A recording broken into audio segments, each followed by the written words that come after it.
What up, Triple T? This is Tim. I'm back again with my main man from Tennessee, Big D down below. And sitting right beside me is country artist Austin Forman. What's What's going on, up? Austin? What is going on, Austin? You doing all right, man? Oh yeah, man. I'm sharing this link to my Facebook right now, real quick, so we can let all them know too, so they can hop in. Well, How you heck guys yeah. been?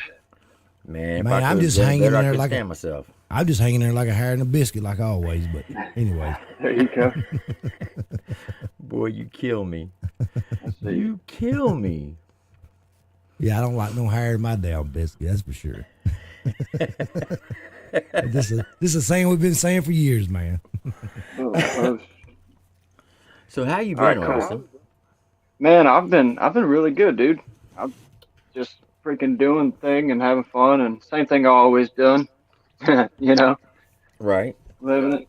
Uh, Keeping up with current events and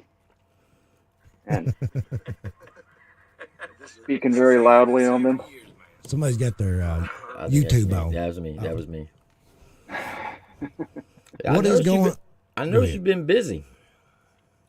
Yeah, yeah, I've been busy, dude. But I like it, man. Being busy is good for me.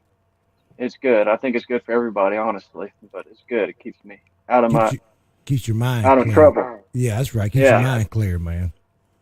yeah, Don't that's right. let you wander off and do crazy things. That's right. What is That's going right. on, everybody up in the chat, man? We got Amy Lynn and who else? We got Zach, Marsha Clark, Brenda Spencer, Ronald. Meg. Lacey Nicole, Zach Shanks, Hey, Ronald. what is going on, man? Got Meg Hell Martin yeah. Gray, the OG up in here. John Newton, Dustin See, last time Parker. I got on here with y'all, I was in the car because I was about to play a show. Now I had the chance to hang my flag up and Oh man, I like the get flag. my You get see, my I got light right. you see, I got three of them back there. Now, what size is your flag? I don't That's know a the pretty big dimensions, one. but it's freaking huge. Yeah, it's That's one of freaking them. huge. I got it for That's, Christmas. that's one of them truck stop flags, ain't it? You see on the side of Yeah, the it's interstate. huge. So that's what we Yeah. call a garrison flag. If my memory serves me correct, it's probably 16 by 20. Oh shit. Yeah, probably, man. It's huge. You'd fly it somewhere if it was made for that, but it's more Right. like a. It's definitely to hang on a wall type flag. I Yeah, don't that's what think we it'd call last it. too long in the wind.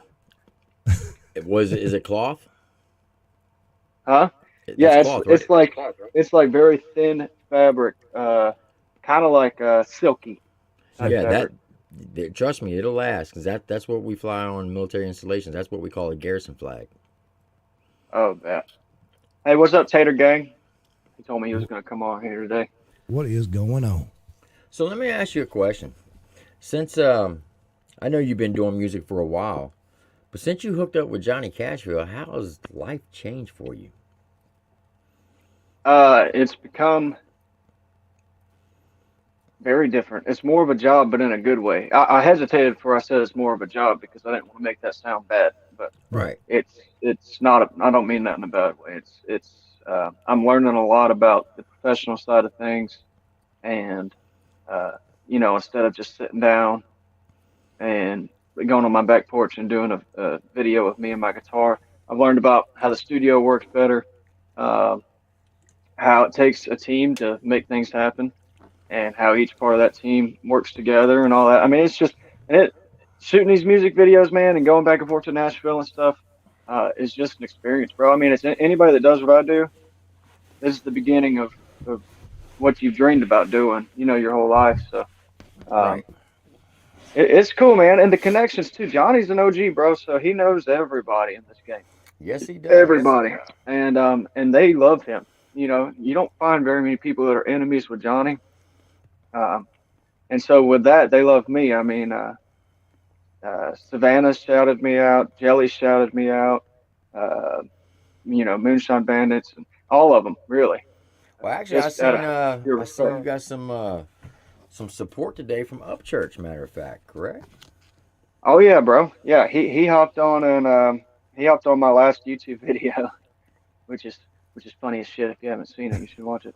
Uh, Oh, uh, it is. We watched it oh, last night. Yeah. oh yeah, that's right. Yeah, I was dogging Luke out, and he hopped on that, and uh, he thought it was funny, I guess, and left a comment. And then he left a comment on Instagram. It was on his Instagram, and he was replying to one of my comments and said something about how much or how he enjoyed my videos and stuff like that. And I I so noticed old Johnny Cashville, he dropped a video on day on old Luke Combs himself, roasting his ass. yes, same day, man. Freaking, I woke up yesterday morning. I had no idea what was going on. Johnny had called me twice, and I had no idea. So I called Johnny. He was like, "Bro," he's like, "Go look what's happening with Luke Combs." And I was like, "Oh shit!" And Mm. and then I saw before, like, I saw that he had posted something about him, and I went and researched it. And I was like, I called Johnny back. I said, "Dude, I'm about to make a video." He's like, "You should write a song about him." I was like, "No, I'm just gonna get on there and just I, say I, what I I got want to say." I got up Sunday morning, and first thing I heard on CBS This Morning News or whatever it comes on like Sunday mornings. I think it was Sunday morning. No, it was other morning. Can't remember what morning it was. Tuesday Tuesday. morning. I thought, yeah, Tuesday morning. And I was laying there. I'm like, did he say something about Upchurch? So I got DVR, so I winded it back. Yeah, so I video recorded it and posted to my IG. I tagged Upchurch in it. I don't know if you've seen it or not, but anyways. Oh, nice. Yeah, man. It's I was like, freaking. man, ain't that some bull crap, man? You know, the music industry, when they do stuff like that, do they real? They're a bunch of idiots. Because let's tell the truth, they're afraid of people like Church. I think You when they know, sign in papers, and they just. I think when they sign in papers, they just reach down and unhook their nuts and hand them to them. That's what it yeah, boils well, down to. they're afraid of independent artists, man, in the music business, in the mainstream. Why And the would you fact be is, it afraid? could be Why would you because be they don't afraid want of to. some? Why would you be afraid of somebody's taking half your damn money anyway? They should be let say, well, do whatever you want to. We're getting half your money They, anyway. So yeah. Well, no, I'm saying they're afraid of. Oh, you're talking about the Outlaw video? I'm No, not. I'm, I'm talking about they're when you sign to a contract, they taking half your damn money.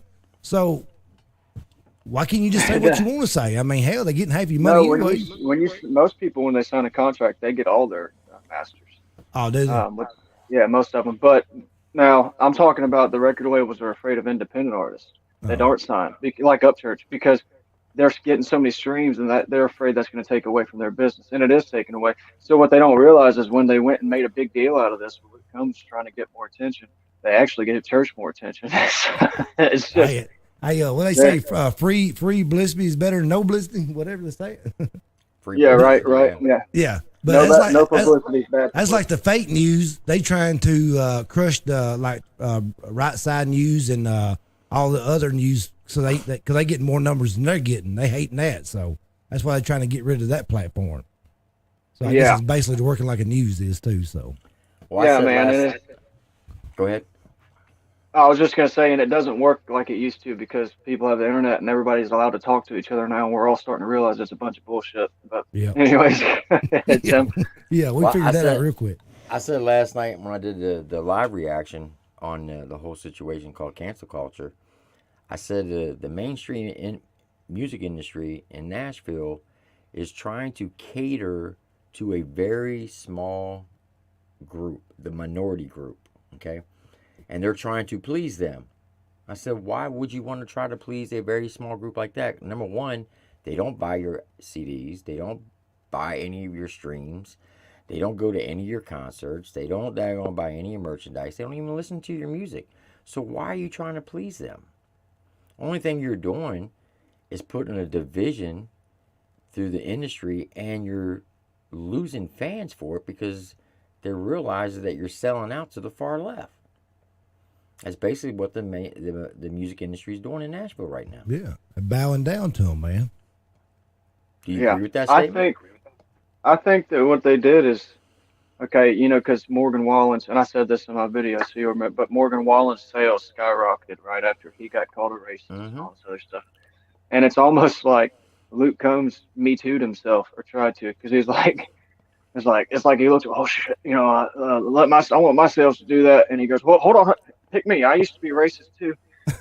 Here's what I used to do, and I'm sorry too. You know, so it's like Yeah, because nobody, nobody. because here's the thing, nobody even brought it up, bro, except for Margot Exactly. Price, which nobody knew who Margot Price was, and a lot of people still don't. I think you have, all I know I have double her subs, and she has a record deal. Nobody knows who she is, and she went on there and uh, said something on Twitter or whatever. But nobody would have even bothered with that. He did it to himself, and I think he thought that he was becoming a part of this cultural movement. And what you just said to him was right. That and Church said it in his little video that he did yesterday, um, which was black people don't give a shit. They're just sitting around like, what the fuck is even going on right now? Why are they making a big deal out of this? It's really Exactly. the rich white people that are using this It sounded tool. like, I mean, she done that so she can just try to make a name for herself too. That's what it sounded like. She tried to get something started so everybody can, Oh yeah, make herself shine a little bit. It's what they call yeah. white guilt. I know Basically. it's oh god, that's a whole nother yeah. Oh Jesus. Oh, you got to feel guilty because you're white. Well, and I've said this numerous times on this channel, and I'll continue to say it. Number one, no one ever chooses what color they are. We didn't choose our parents. Our parents didn't choose their parents.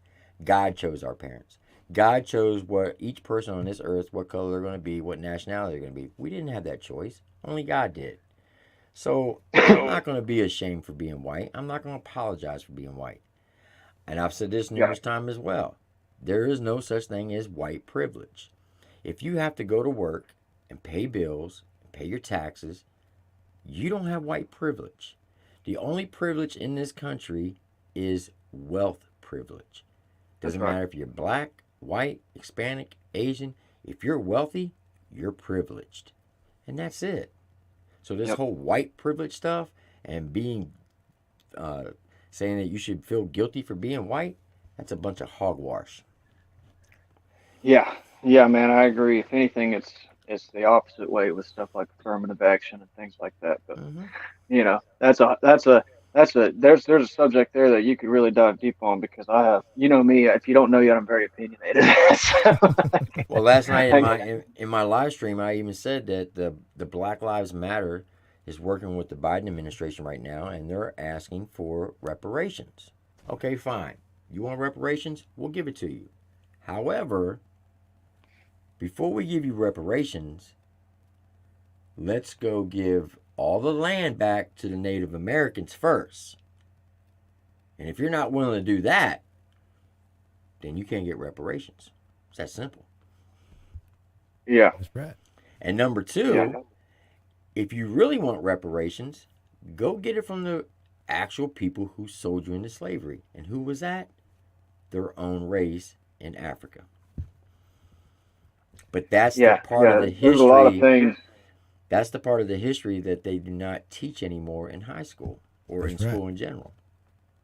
Yeah, they I erase a actually, lot of things. I actually did the Man. research on it, and I know actually how the whole slavery thing came about. So there was this king in Africa, and he was at war. We'll call his tribe the A tribe, and then you had this other tribe that they were battling with, called them the B tribe. Well, the A tribe conquered the B tribe, so they took all the B tribe warriors as POWs, prisoners of war.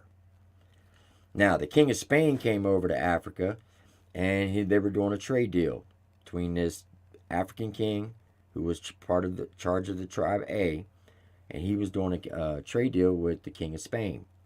And the king of Spain had informed him, hey, look, the Brits are going to be coming by, and they're going to want to trade with you.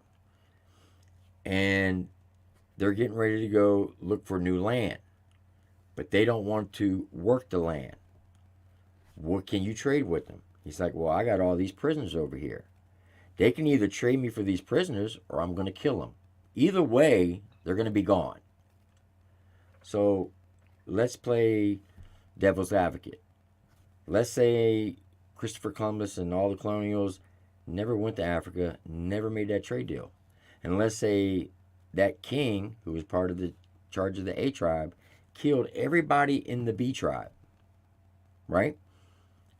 And there was no slaves here on this land back in 1620, 400 years ago. If that had happened, where would black Americans be today? Right. Yeah. I mean, You wouldn't have the Michael Jordans. You wouldn't have the LeBron James. you wouldn't have the Right. most wealthiest black people in the world, which come from the United States. That's right. Right. So, And here's my thing about it too is that they don't. It doesn't matter whose fault it was, anyways. To me, all I know is it's not our fault. It Exactly. exactly, doesn't, you know what I mean? And it's not their fault either. It's nobody's fault that's alive today. And exactly. and and, and you're right about that. Everything does happen for a reason. It was horrible. We all agree on that. I know that 99% of our nation, probably 99% of the world, agrees that that was wrong. All right. That these things that happened way back before us were wrong. That is not a disagreement that any of us have, I don't believe. But the reparations thing for me is just um, another way for somebody to want free shit and to be a victim. It When you have a victim card, man, it's so crazy. Like the world used to be that the strong prevailed, and the people who stood up for what they believed in were the people that were revered and the people that won. If you had strength and you did the right thing, you won. Now it's if you can be a big enough victim, you win. If you can find a reason that somebody's victimized you, if you can say this is unfair, you automatically win. Right. And it's just crazy that that's happening because that's tipping our whole balance and how things are supposed to work over. And it never lasts like that because if you get victims in charge of the world, we're done. We're toast. You got to have strength, and you don't find strength in people that just want to be victims. You just don't. I agree. And I'm not. Let me clarify for anybody watching. I'm not talking about just black people or just any race. It's people in general. I mean, this goes deep. This goes just to especially my generation. You know what I mean? Like in their 20s right now or early 30s. Uh, they're all, a lot of them are just a bunch of pansies. Right. It's just how it is. I Facts. see it. I see it like this, man. It's hating everybody, no matter what damn color you are. It's hating everybody. I see it like this. If you treat me with respect, I'll treat you with respect. If you come at me sideways, you might get donkey punched. It's as simple as that. I mean, can't make it no damn plainer than that. But if Well, you that's treat me with natural respect, selection. I mean, He you said treat me donkey with punch. respect, I treat you back respect. Simple as that. I don't give a damn what color you are. You do know what a donkey punch is, don't you? Yeah, I don't Like, think he does. you You know, Well, gonna it's a punch him in his sexual thing, butthole? right? no, I ain't doing no sexual shit. That's when you I'm talking about a punch. I'm talking about a punch right. Uh, I'm talking about a punch to the chest or something. okay, because every time I say donkey punch to my wife, boy, she's like, I'm about to hit you in the nuts every time you say that. Well, I guess people see it different ways, but Ooh. We got what you meant, man. You're just messing with you. That's You got to funny say though. throat punch. yeah, Where you at, There you go. Stacy? You might get throat punched. throat punched. Stacy's the queen of throat punching. Uh oh. Jekyll says, "I hate everybody equally." You must be either a prior service member of the military or your father was military, Jekyll, because that is the only time I ever heard people say that Yeah, was he's people an from the army vet. service. Okay, there you go. Yep. Well, So thank you for your service. now I know we've asked this question before, but now that we have time to get really deep into it, how did you come about hooking up with Johnny Cashville? And if you don't mind, Farmers only. talk us through farmers only. Whoa, talk us through how that whole conversation went and what was it like when you first met him. What was going through your mind? Oh yeah, sure. So after it was right after Pallets Full of Ballots came out. Pallets Full of Ballots on YouTube got like 900,000 views in the first week. Um, and That's tight. yeah, it was surreal. Second video I've had do that, and that's That's so what we far call is the pimp only tight one. down here in Louisiana. We call that pimp tight. Yeah, man. Yeah, and it was the first video I've had fully monetized that did it too, which is interesting. But so that's besides the point. But anyway, so I guess now I know what happened is his friends sent him the video, like because he thought it was funny. Well, Johnny hadn't managed an artist really since church. He had messed with a couple artists Right. and thought about it. He never really sank into it. So since he stopped managing up church, he hadn't managed anybody. It's been a couple of years, and he reached out to me on Instagram just randomly. He said, "Hey man, my name's Johnny. I saw your video. I've watched a couple of your things, and I'd like to work with you." I kind of knew who he was because I've been following church for years. So I was familiar with his name, uh, and so I was like, well, hell yeah, let's do it because it doesn't really take a lot of thought when you're in a position like I am. You know what I mean? Like I was playing bars like 5 nights a week, 4 hours a night, um, for $150 a night or whatever, Right. because I decided to do music full time. So I was like, well, shit, this could be a really good opportunity. So I went ahead and hooked up with him. We just kind of started talking. He was like, well, here's the deal. Eventually I want to get you up here. We'll record some songs and so on and so forth. Send me some of the songs you got written. We'll figure out which ones we want to record and that. And then I got invited to go to Washington D.C. to go play up there for that Mega Million March, and I hit him up with it. It's the first thing I ever hit him up with as my manager. So for him, looking back, I imagine now he must have been like, "Oh hell yeah, this is all right. This is going good." The first thing I ever brought to him was, "Hey, we just got invited to go play at the Trump thing and go play on the Trump Bridge and all this other stuff." Uh, and so we all flew up there. That's the first time we met. Was in D.C. It was me, my fiance, Bobby, the guy who wrote the song with me, and Johnny, and we all met in DC at this hotel. And the first night we just kind of met up and hang out in the room and stuff. And then, bro, he was blazed. Uh, Surely not. Surely not. Nah, Johnny. Never, right?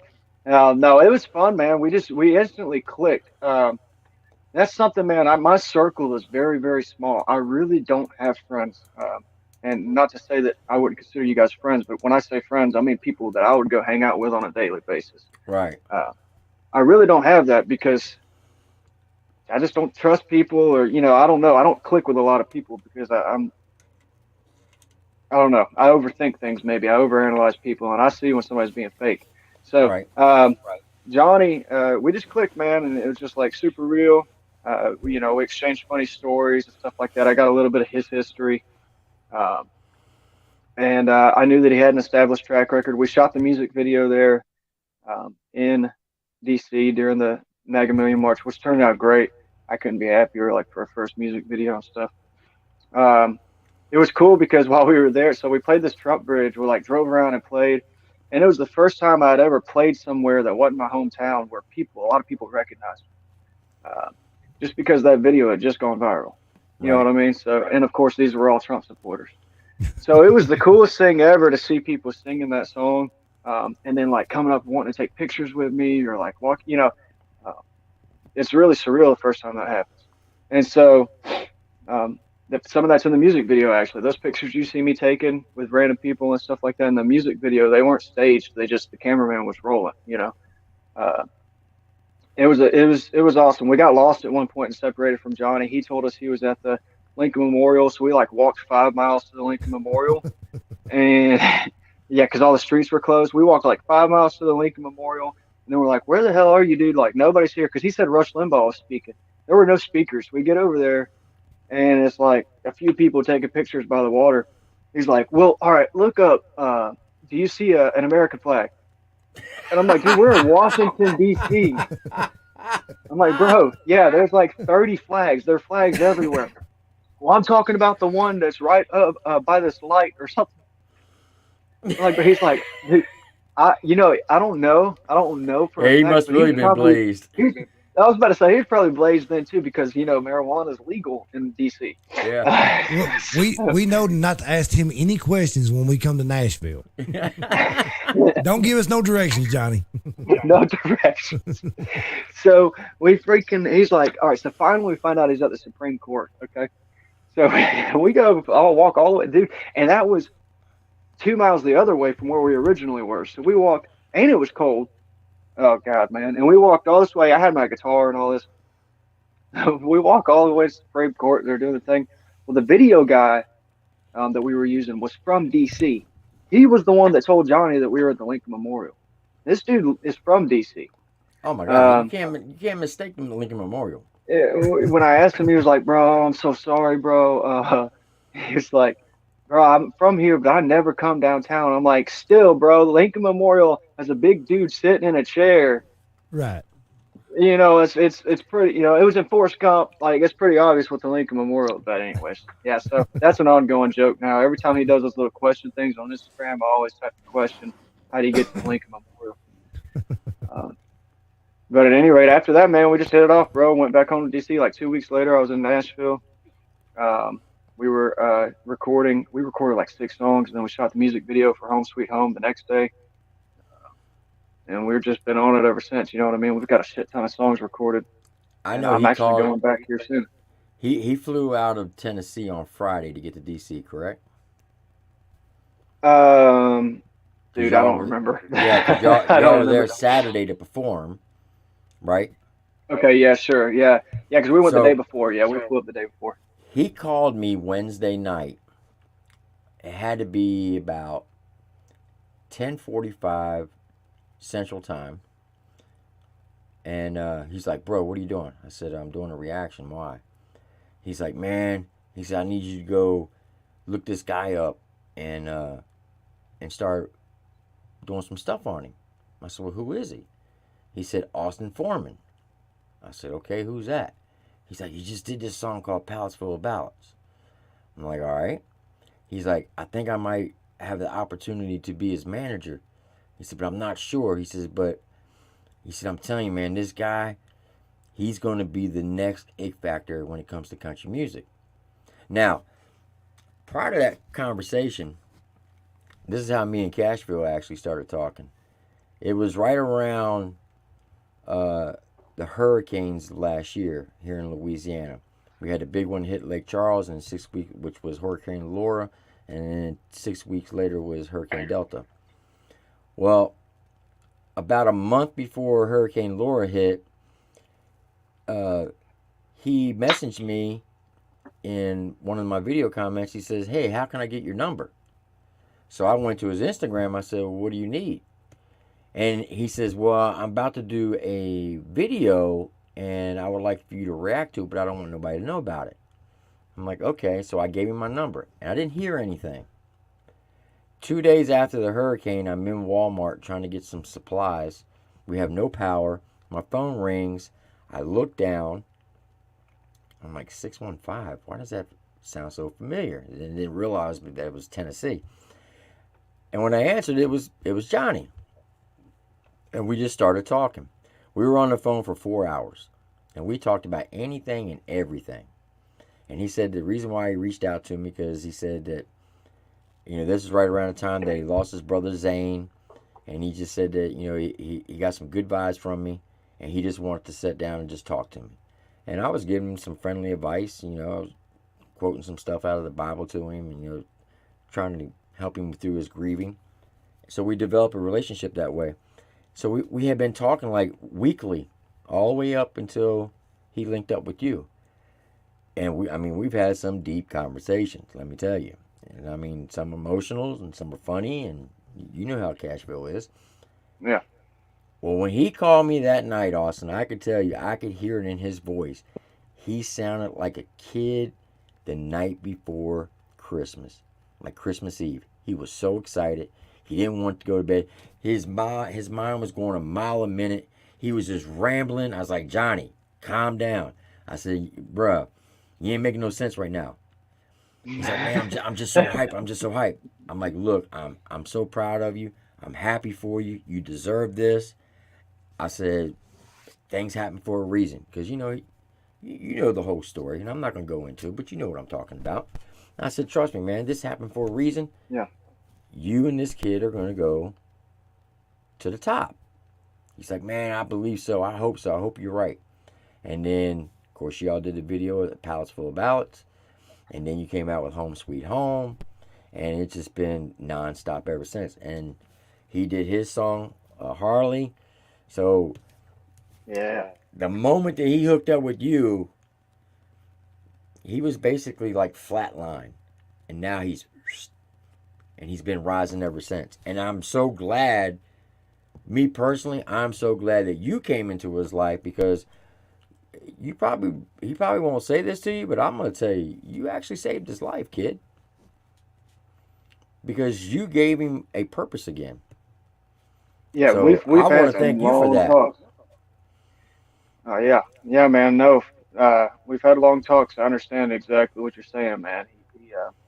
When you're somebody like Johnny, or probably like you and Mikey and you guys, and like me, when you're a creative person, if you don't have something to create or don't feel like you have something to create, you maybe can last a little while taking a break, but you go too long, you get depressed. Yeah. And and he is the type that loves to create things. It doesn't matter Mm-hmm. if he's making a video on YouTube, joking on somebody, or if he's behind the scenes with one of our videos, or even if he's making phone calls, trying to set up connections and or whatever. He loves this business, um, and he has a real love for me. You know what I mean? Like the more time we've spent a lot of time together. I mean, days and days and days at a time, just in the studio day and night, and or on the phone every day. The dude's like my best friend. He's like a uncle. You know what I mean? Mm-hmm. He's Like a big brother.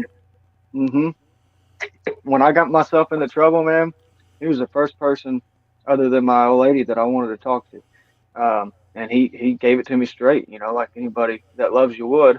And and so I get what you're saying, man. That dude, I trust him, man, with everything. I have absolutely no reason not to. He's taken care of me so far. He's really changed, man. Some of these people that I have been fans of for so long, and admired, I get to talk to now. If Mm-hmm. I want to on a daily basis. I went to dinner with Dusty Lee last time I was in Yeah, I seen that video. Hell Nashville. yeah. Uh, I just cut a hook for the Moonshine Bandits because they sent me one. Um, I got Dusty's phone number from the Moonshine. Like these, it's just cool, man. And then like you realize that everybody shows love to each other. A lot of people that look from the outside looking in at this independent game, they see the little beefs that go on here and there, and they think everybody's doing this, and they ain't.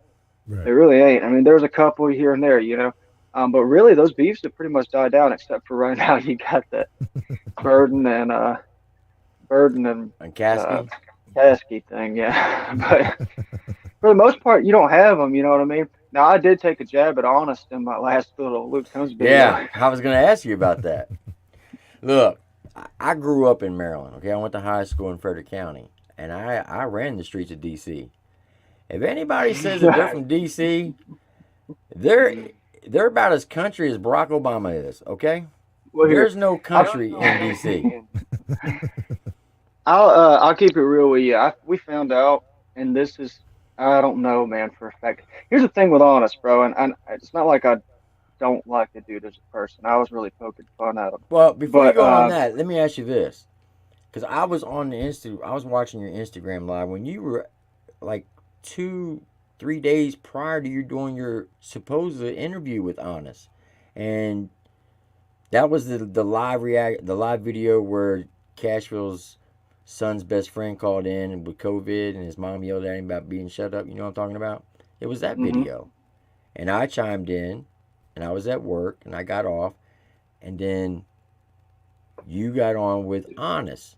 Now, if those of you don't know, Honest Jake, he's the one, the YouTube creator who went to Upchurch's house for a month after the Cotton Eye Joe concert, and he did a country rap song. What was it called?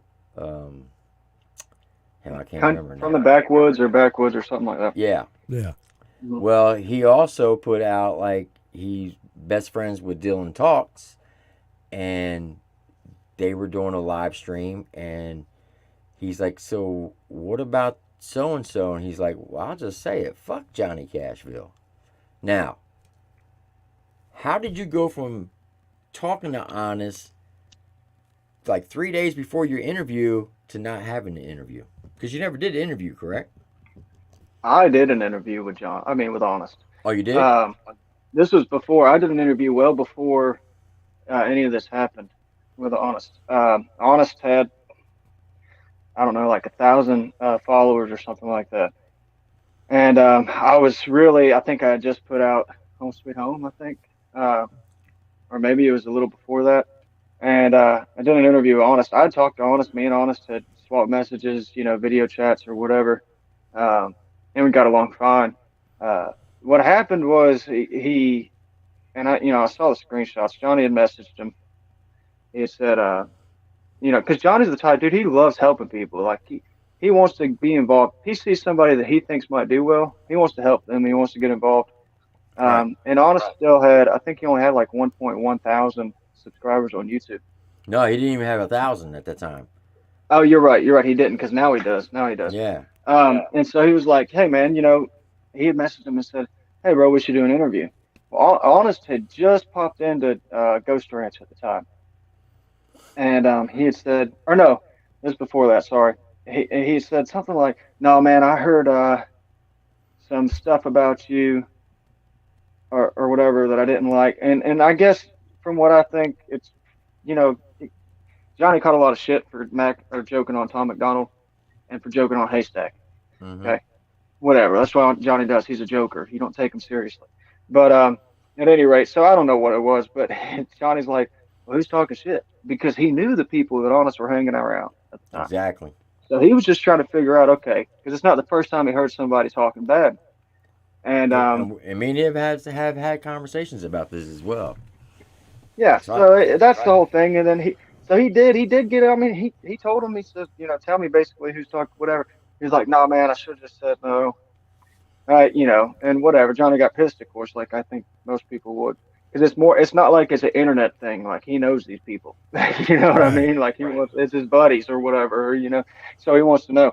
Well, that's when that I was watching on a live feed when he was at Ghost Ranch, and this I'm enjoying it or whatever. I'm just laughing at the dude because he's goofy. He's a goofy little dude over at Ghost. He's at Church's house doing whatever. Church is probably off doing something else. He wasn't around.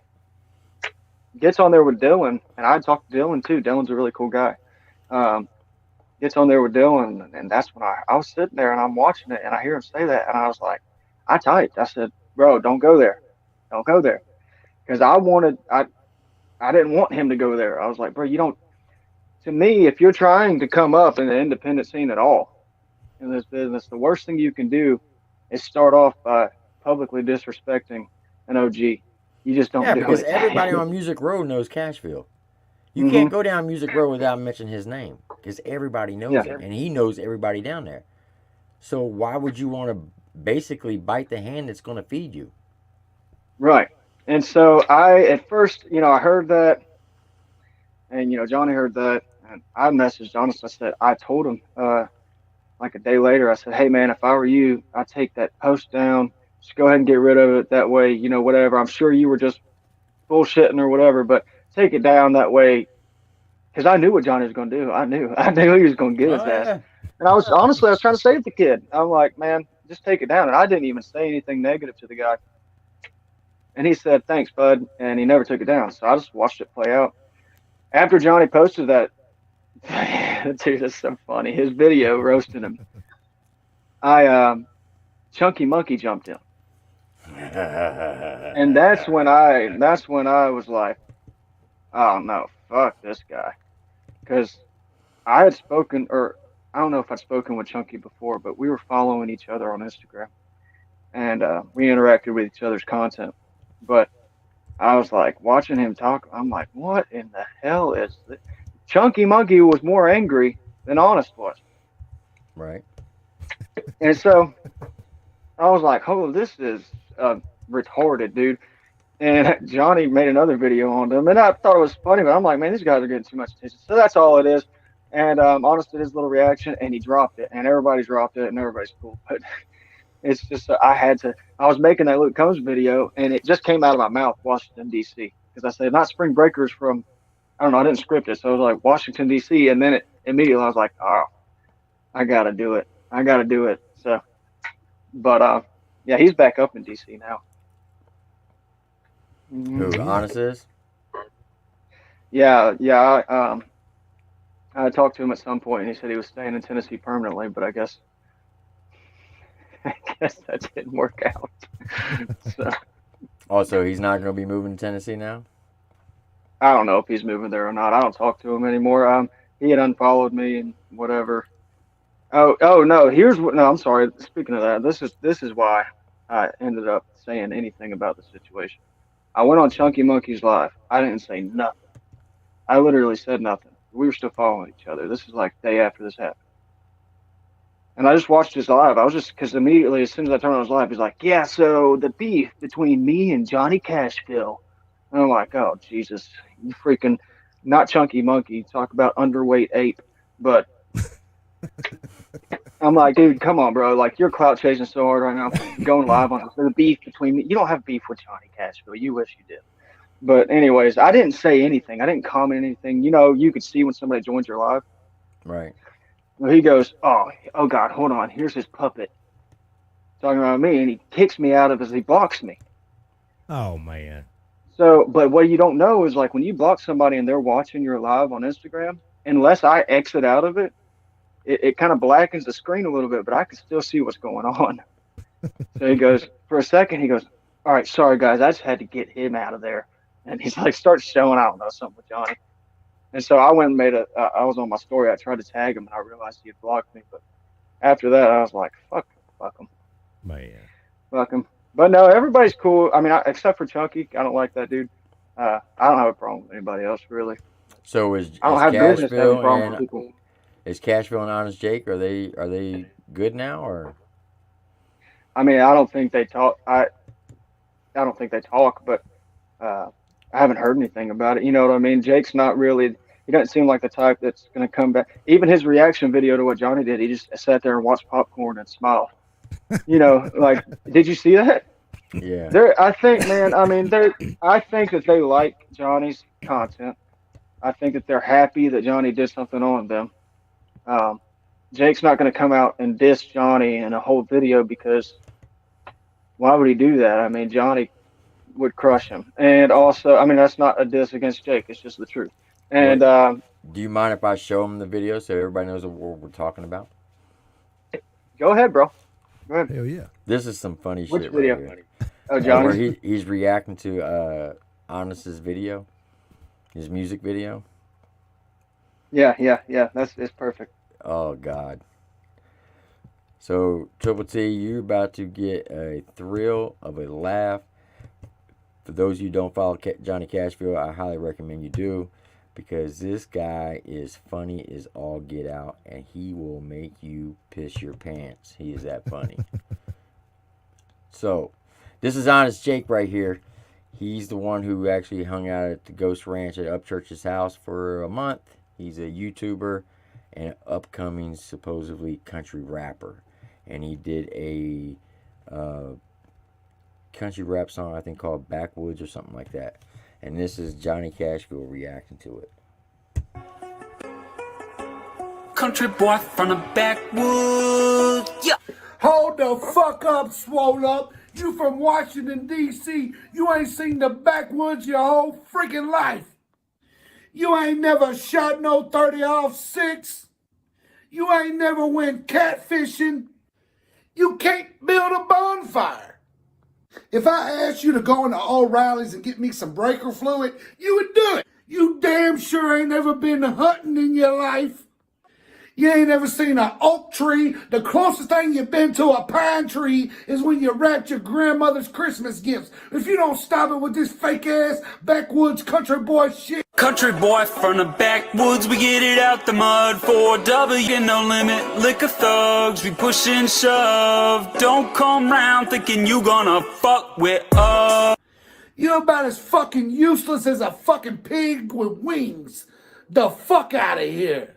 That's the type of shit that drives me crazy. This fake-ass, fraud-ass country boy shit, knowing this motherfucker is not that. You play Fortnite and do Zelda reenactments on the weekends with your roommates. You sword fight and shit. Stop. You're not a redneck. Country boy from the backwoods. At that. Up before the sunrise, wipe the blood and sweat from my eyes. Up before the sunrise and wipe the blood and sweat from your eyes? What'd you do? Fall asleep with the kerosene heater on and stab yourself with a plastic fork all night in your sleep?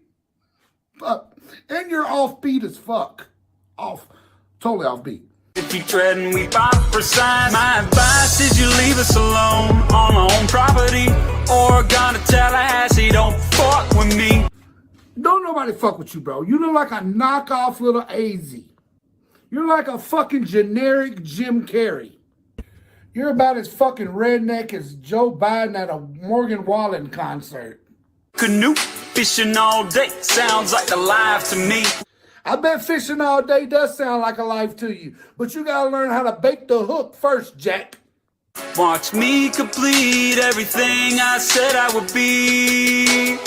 How the fuck can you make an auto-tune sound horrible? That's how bad you suck. You don't even sound good in auto-tune. Done listening to the haters telling me I won't be shit. No. You need to listen to the haters telling you you're not gonna be shit. Because if you're trying to be a rapper, homie, you're not gonna be shit. I mean, bruh, what do you want me to say, bruh? Like, hey, man, this is great. This is awesome. You got potential here. You have a future in making music. You just got to perfect the auto-tune, buddy. I'm not going to lie to you. America says no. See the world through a different lens. I act like all there is bands. I understand, but the value of a friend is something that you can't rant. I never stutter. I would rather listen to Froggy Fresh, butt-ass naked in the freezing cold with a pool stick shoved up my ass. My kinfolk has got my back. I spit fact. They pull a gun if you a whack motherfucker. We give flack for a dumb motherfucker. What the dumb motherfucker, whack motherfucker, shut the fuck up. Boy, a country boy from the backwoods, from the back. Sad thing is, he really thinks he's good, y'all. I mean, he's really into this bullshit. Back from the back. Hey, man, film me by the Pond Creek Road sign. They might actually think I'm from the country. Boy from the backwoods, we get. You need to be a fucking dancer, bro. You need to get like on the Backstreet Boys reunion tour and be a fucking backup dancer or something, bro, because you moving around a lot. Think twice before you discount a redneck like me, bitch. Please, ain't said we could survive. You a showpiece. I don't need to hear you rant and ramble, motherfucker. Just show me. A fallacy is what I can barely see. You ain't no fucking redneck. The redneckest shit you done in this video is jump over that pole. And why'd you jump over the pole? Did you think you was gonna look cool? Hey man, this rednecks jump poles, man. Let's jump the pole, dog.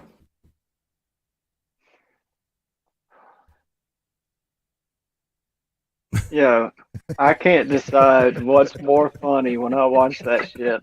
I can't decide what's more funny, if Johnny is or just the song itself. I can't figure it out. Look, man, I'm not even, dude, I'm not a hater, bro. I'm really not. That's But I'll funny. tell you honestly, that's just horrible. But It was. but here's the thing about Jake that I would have never.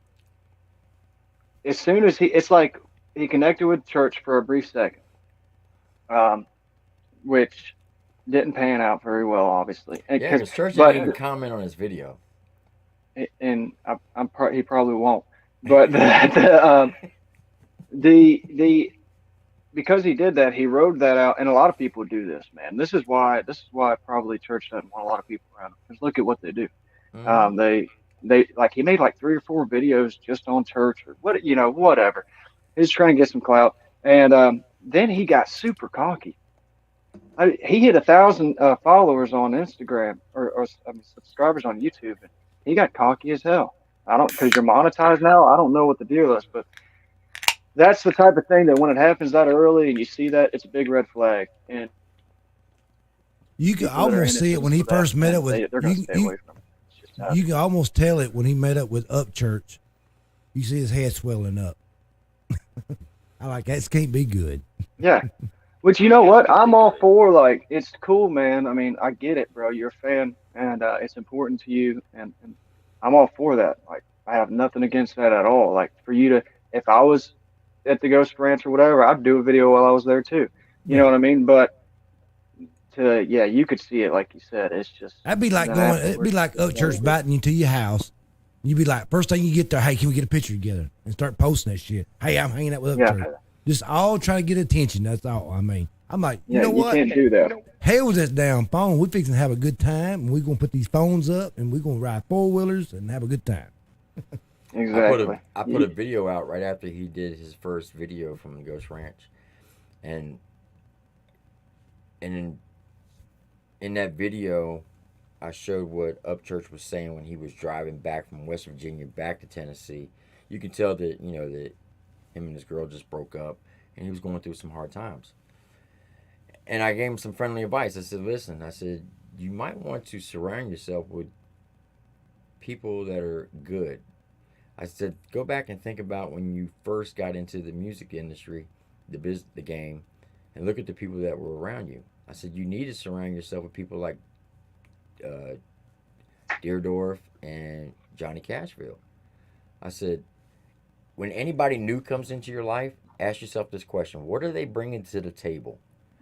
If they're not bringing the same vibe you are, if they're coming there with a big sob story, cut sling low, because they're trying to play on your emotion. Because he apparently told him and his mom that that he couldn't go back to D.C. because it was under siege and there was riots and everything, which was totally false because there was nothing going on. It was right around the inauguration, so they let him stay at the Ghost Ranch for like 30 days. Holy shit! Yeah, he was there for a good. Well, month. he started at the Ghost Ranch, and then they put him on a boat, a living boat, because I don't know, but I'm gonna assume that he was a little too freaking weird and wild. And the church was like, "Get the fuck out of here!" He was going around kissing his cars and stuff in videos. It was just weird. Yeah. But then, and then I think he plugged in too much shit on the boat and shorted the power. So church got him an Airbnb. Got him an Airbnb, and then after that, man, like, I don't know. I'm not gonna put anybody's business out there like that. But he had to basically send him home. You know what I mean? Which, and I hate, because I get it, bro. Like, I don't have a ton of money either. Like, but you can't manipulate your way into somebody's life.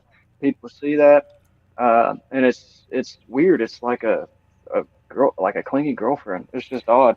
And when he put that video out with Dylan Talks and he said F Cashville, and he filmed it from the Ghost Ranch.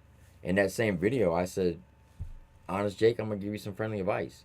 You just basically told everybody in the independent music industry that you can't be trusted, because you just said that you know a lot about Cashville because you've been talking to people. We all know where you're at. So what are you saying? Are you saying that church told you this, or somebody else told you this?" right. So basically, He should have made it. So basically, you're He just should have. telling everybody that, hey, if I come around you, anything you tell me, I'm gonna air your business out in the street. And I said, that's basically what you just did. Yeah, that's negative, Yeah. Ghost Rider. Yeah, he should have just. If he was going to say it, he should have just said who told him that, because I know it wasn't. We got a pretty good idea who it was, and it's not Yeah. church, of course. Right. But that's besides the point. But that's not. And he's here's the thing about people like that, man. It makes them feel more important if they can get in the public eye and say, "Hey, I know some things about these people because, and they're important people, and I know I'm in the circle now, and all this other stuff." And I get it, man. Like, but at the same time, you got to think on it. If you're going to be in business, you got to think business. You got to think smart. You can't think like a freaking child. You can't play high school games. There are politics involved with this. I hate to say it that way, but it's the truth. And the best politics to practice in this game is just to be as real as you can be. You know what I mean? And not try to do anything just because you think people might want to hear it. So. Yeah. He definitely shot himself in the foot. That's for sure. Is he doing any videos now? Is he doing anything now, or did he?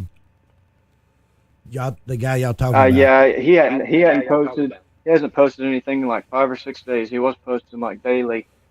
His interaction seems to be going down. But yeah, his sub count is not going up. I don't wish failure on anybody, man. I hope he figures it out, and I hope, because I think he's only like 18 or 19. I think he's I'm 27, so shoot, if I would have had that much attention on me at once at 18, 19 years old, you know what I mean? Think 10 years. But I hope he learns and figures it out. He's still got some maturing to do, and I hope he succeeds. I hope everybody succeeds. But I hope he does it the right way. If he fucks around again, and then, he's done. He's got time to fix it and make it right. Nope, he doesn't have enough eyes on him right now to where it's really going to be a career break. You know, You know, Dylan Talks is a prime example. Dylan Talks, he was sitting around 2,000 subs when he first, for the longest time. And then when Upchurch gave him a shout out and says, "Yeah, I rock with Dylan Talks," man, everybody flew to him. Now he's like at 25,000 subs. So, I mean, Dylan Talks played his cards right. He didn't hound church. He didn't daggone try to use him for clout. He just did his thing. yeah, And yeah. I like Dylan. I like Dylan a lot. That's what Honest Jake should have done. But, he got to get it like Mikey said. His head got really big and he shot himself in his foot. That's right. And you can't do that. What's Yep, going on? Not in this industry. What is going on, Johnny Cashville? He's up Oh, in the there's house. the man stuff. The man, the myth, the legend, my brother from another mother. What's up, Johnny? Yeah, I seen his head swelling up real quick when he first met up with Upchurch. I'm like, this can't be good. I know we all make mistakes, but we got to learn from mistakes and not do them again. That's for sure. So while we're on this subject, I just want to let you know that, and since Johnny's in the chat, on March 9th and 10th, I'm going to be at Mikey's house. Now, Mikey lives where you're about an hour and 35 minutes? I'm 32 miles east, about 35 miles east of Nashville. Okay. So on around noon on the 9th, me and him are going to pop up in Nashville. Are you going to be in Nashville on the 9th of March? I don't have plans for it right now, but I could be. It could be. If possible, I would like to link.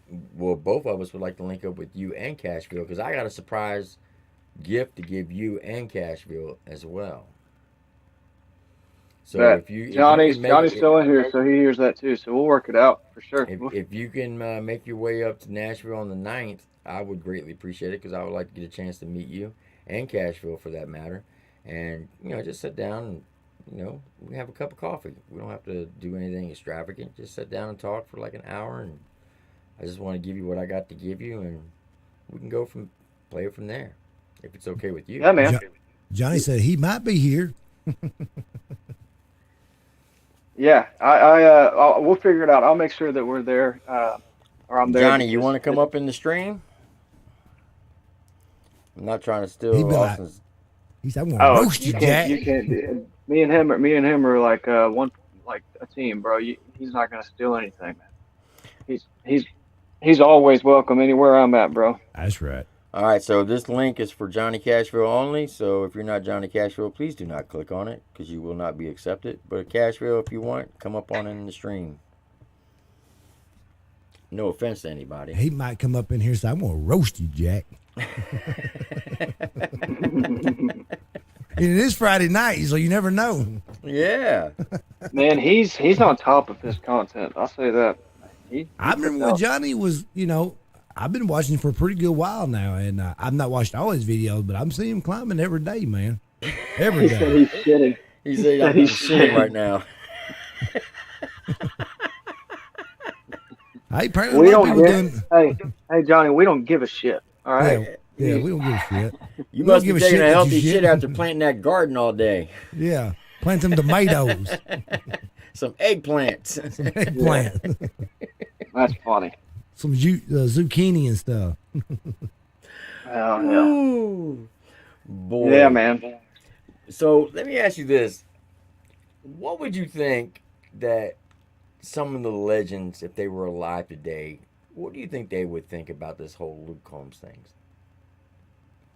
Like, say, Hank Seymour, yeah. or Kenny Rogers, or Waylon Jennings, Johnny Cash. What do you think they would say to him? I love this topic of conversation. Waylon, everybody'd have something different to say. Waylon Jennings would say, "You're a pussy," because he just never was known for giving a fuck. He had a heavy coke habit and all this. But Johnny Paycheck, I think he'd just punch him in the nose. Hey, freaking George Jones would say, "Hold on, let me grab a beer first." But what I would love to see, and I think I posted something about this the other day, what would be so cool, man. Could you imagine if those guys, Waylon, Merle, David Allen Coe, which he's still around, thank God, George Jones and all them, if they had a Johnny Cash, if they had access to YouTube like we do today, and they had a reaction channel where they did country music news or reacted to what's going on, and they roasted people. Could you imagine that? Oh my God, it'd be murder. They would eat them alive. And here's what's so cool to me, man. And you see it happening in front of your freaking eyes right now. What the thing? Okay, Waylon and Willie, for example, at the time that they became big, mainstream Nashville was super poppy, right? Mm-hmm. In what was considered poppy at the time, and everybody had the slick back hair. They were acting like the rock and roll people, like Elvis and them. Um, and they would not accept Waylon and Willie the way that they had become because they decided they didn't want to conform anymore. They didn't want to do all this and dress in the suits and whatever. They wanted to sing about what they wanted to sing about, and they acted like rock stars. They partied really hard and all this other shit, um, and so they went to Texas, right, and they started their own movement. And the crazy thing is, they built up such a massive audience on their own that Nashville was forced to accept them because they didn't want to go with what they would have probably, if you would have gotten a private room with them, they would have said, all these pussies over here. They wouldn't want to go with them. They wanted to do what they were going to do, and they were not going to be owned and told what they can and can't do. Nashville had to accept them. They didn't have no choice. You're seeing that happen again. Right. You know what I mean? You're seeing that happen again, except this time it's on the internet. It's the internet is the vehicle, and it's driving it. Uh, you know, right now, hip hop in the independent scene is taking precedence. It's just whether it's country rap or just regular rap, whatever. It's all hip hop to me. But it's taken this. It's huge, huge. And these guys are so successful.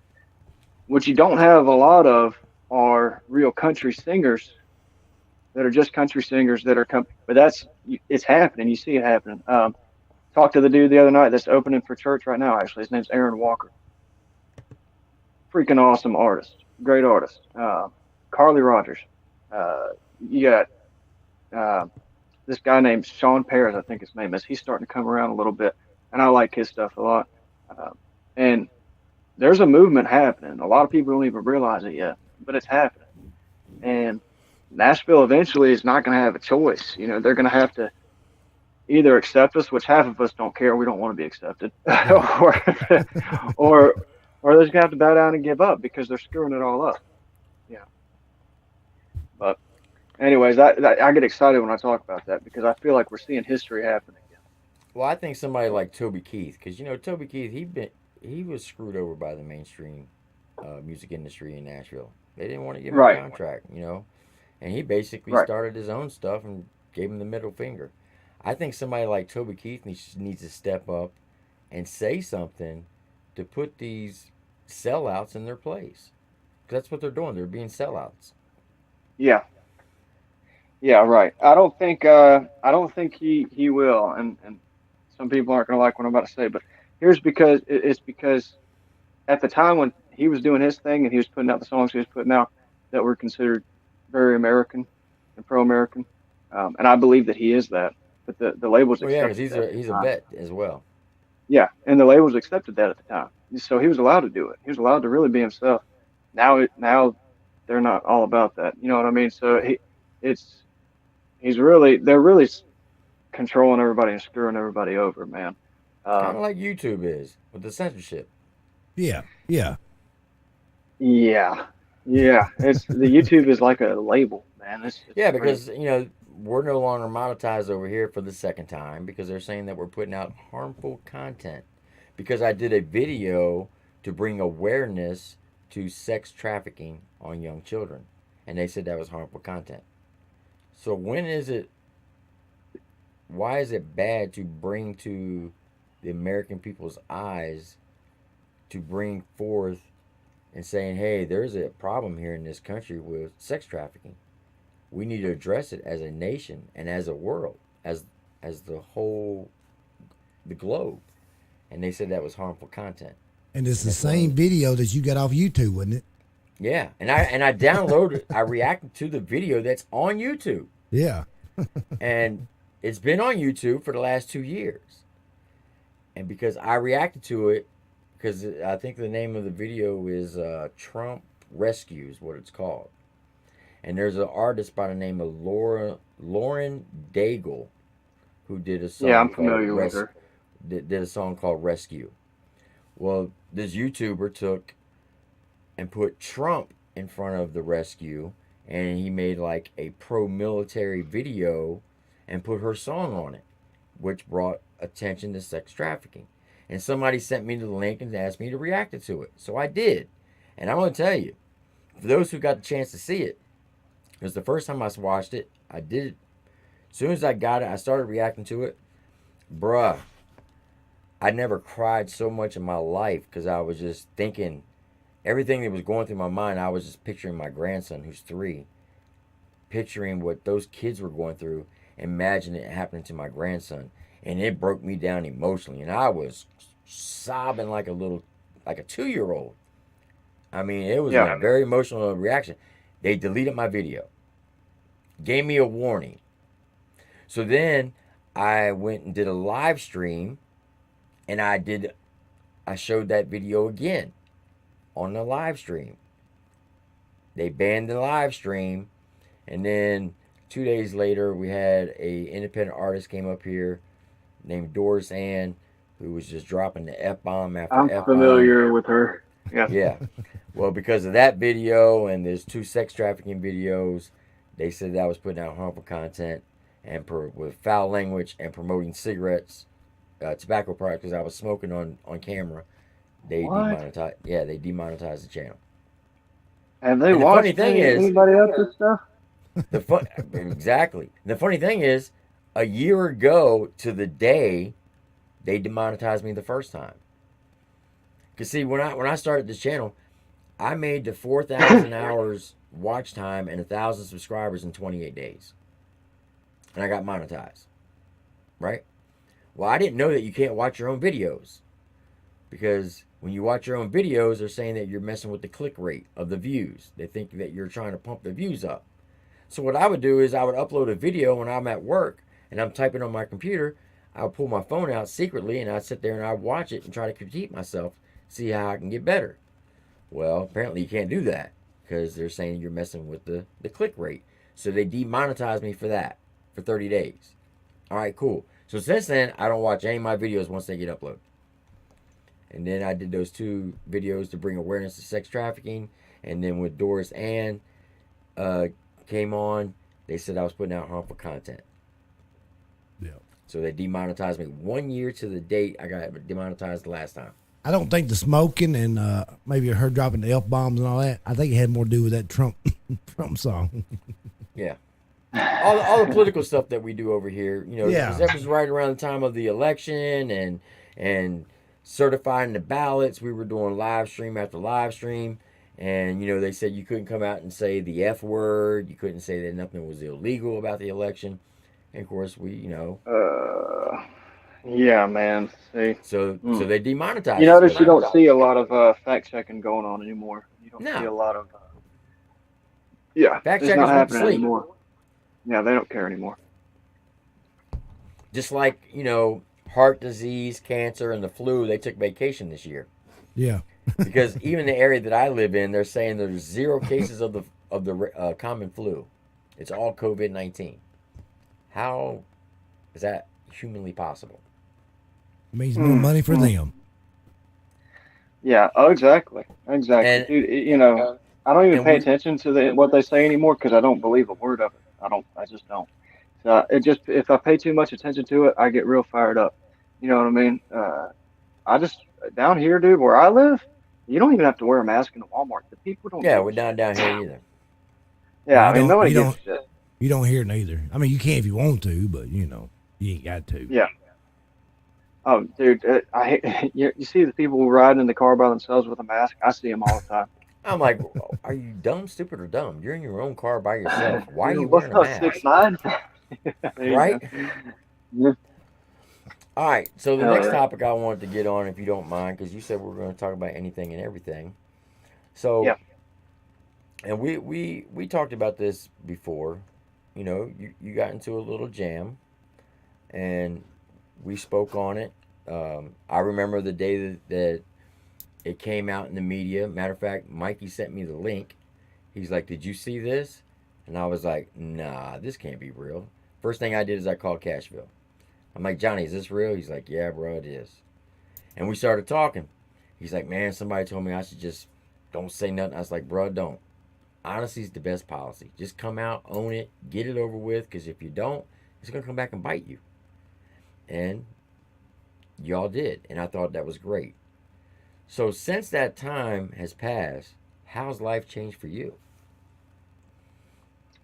Really hasn't. Except for I stopped partying and stuff. You Are you know what I saving a mean? lot of money? Oh God, yeah, dude. Yes, dude. I was buying a case of beer a day. Remember what I And told what you? Do you remember what I it told you was, to do with that money? yeah, put it aside. Yeah, that's what I do because I don't spend it on anything else. I was buying, and it was Budweiser. You know what I mean? So it wasn't even cheap beer. And yeah, I'm saving a lot of money, dude, because I was starting to drink at like 10 a.m. Drinking through the night, every And how single old are day you? for almost 2 years. 27. Ooh, man. Yeah. Mm. So, and but yeah, it changed a lot, man. I feel better. I'm more energetic. You know what I mean? I don't have to look over my shoulder and worry about anything. Uh, I Well, let don't me have ask to. you this: do you still have the urge to drink? Do you miss it? No, no, no. It's I really amazing, don't. isn't I it? thought I would. I thought I would, but no, I it don't. it's amazing, isn't it? Yeah, dude. It's like you think that you'd want and miss it, but I really don't at all. It's just like I don't either. it's not even important to me anymore. Like I thought it was so important, but it's not. It it's Because you were trying to live that persona. yeah. Well, no, I've done it for like I was doing that for almost 2 years just I cause know, but I'm I saying, had the country boy thing. Hey, you gotta have a beer. yeah. At first, that's how it started out. Yeah, I was drinking some beer just cause it's like. But then I went through some stuff with an ex of mine, with my son and her taking him and not keeping him from me and stuff. And I went to court, and this is long before anybody knew anything about who I was at all. And so just a lot of personal stuff. And my daily drinking that was like 4 or 5 beers slowly turned into uh, a Hmm. severe problem because it was my way of I'm a man, so most of us don't like feeling our emotions that are negative. And so I guess Facts. to me, it let me forget about them. And even, and after I used it to forget about my problems, then I just did it just because it was a habit. It became a Hmm. habit. Like I felt good. I felt like I didn't feel responsible for anything or, whatever. And so, um, but the thing is, once I got sober, is I realized I was more depressed drinking than I was sober. And I didn't, Yeah. it's so crazy how you don't realize these things until you get yourself out of it. And how But long has it been now? oh, I stopped keeping count, bro. After 30 days, I stopped. Um, so let's see, it was right before New Year's. Like, It's like right after uh, Christmas, wasn't it? yeah, it was right after Christmas. So So uh, you're going on over almost 2 months. going on 2 months. 2 months. Yeah. Yeah, That's Hey, I hey, want. look, I'm proud of you, man, for real. Look, I'm gonna be honest thank with you. you. I'm a recovering alcoholic. Okay. Um, in 2006, I got injured in Iraq. They, I remember when I was in Landstuhl, Germany, at the hospital. I remember the doctors telling my wife, "Hey, look, we're gonna make your husband a drug addict." She's like, "What?" She's like, "We gotta get his pain under control, so we're just gonna pump him full of drugs." And they did. I mean, they got me hooked at the pills, and I was like on 7 different types of painkillers at one time, plus while getting daily morphine shots. So when you start taking pills, I started getting depressed, and when I got depressed, I started to drink, and I was drinking heavily. I mean, I would go through a half a gallon of Crown in 2 days. I Oh mean, wow, yeah. yeah, I was. Plus, being on Demerol, Percocet, Oxycontin, Methadone, Vicodin, Lortabs, that wasn't healthy. And then I started, at that time, my biggest fear was of dying. For the longest time, I was fear of death. And now that I've gotten older and I've gotten more closer to God and to the Scripture, I know there's nothing to really be fearful of. I mean, it's actually I'm kind of looking forward to it. I'm not saying I want to die, but I know that in my I know heart, exactly. I know what you mean. Yeah. when I do die, I know where I'm going to go, and that's a good thing, right? So my biggest fear is man, I'm going to die. I'm going to die. I'm going to end up going to hell. I don't want to burn in hell for eternity.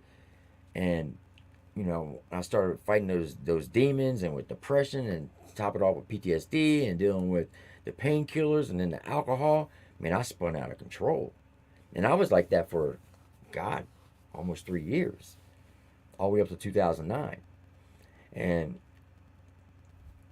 what I found out was, on the outside, when I was out in public, everybody thought I was a happy-go-lucky guy. But when I got home behind closed doors, I was a complete asshole to my family. I took it out on Yeah. them. I wouldn't take it out on anybody else. If somebody pissed me off at work, I didn't say nothing. When I got home, I took it out on my family, which now I know I was wrong for it. And I can never pay them back for what I put them through. So I made the decision, you know what?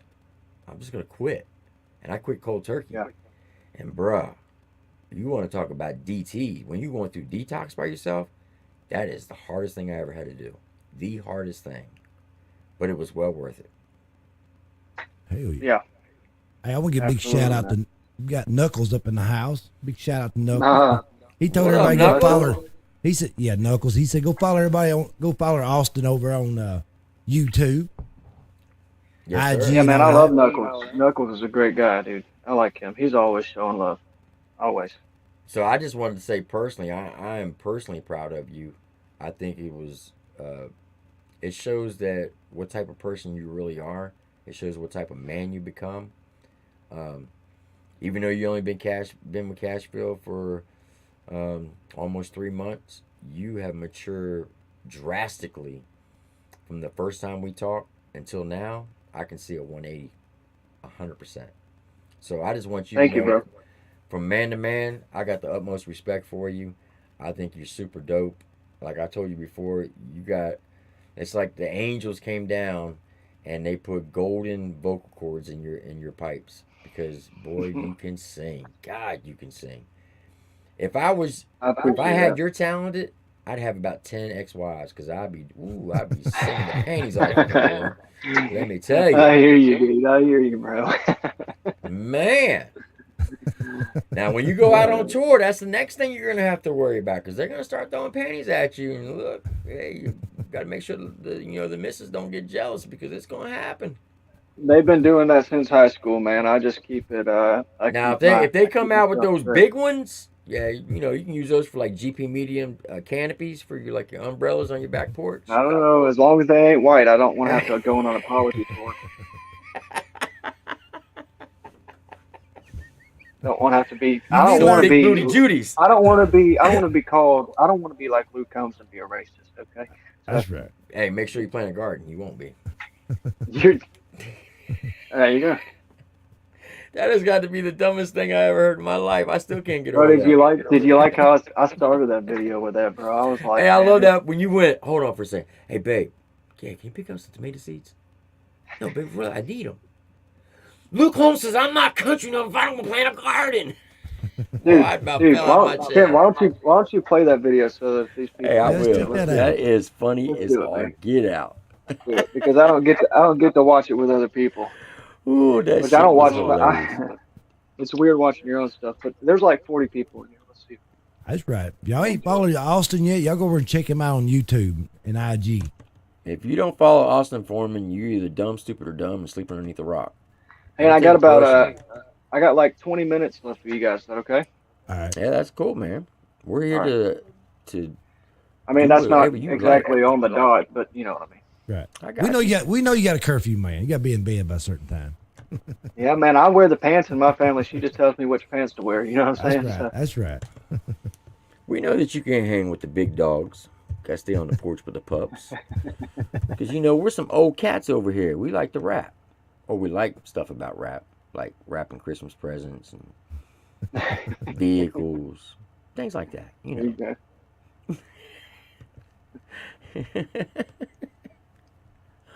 Yeah. Ooh.